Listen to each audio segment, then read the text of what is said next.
It's time to withdraw from riba, from a financial system that doesn't serve Muslims, and build a better system that doesn't profit from weapons that destroy lives, that doesn't profit from gambling and alcohol that destroys communities.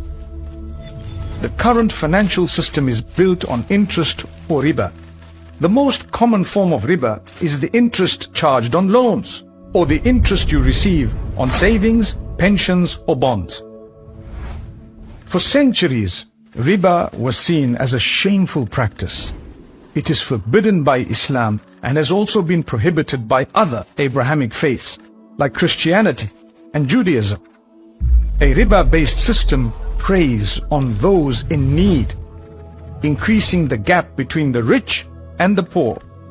This system, built on riba, simply doesn't benefit us. If you are saving your money with interest, not only are you taking part in the system, you are also losing money. When we're living in an economy where the cost of living increases at a higher rate than we're able to save, we're actually getting poorer. And if, like most Muslims, you don't take the interest because it's forbidden, then the problem is even bigger. For too long, inflation has destroyed our wealth.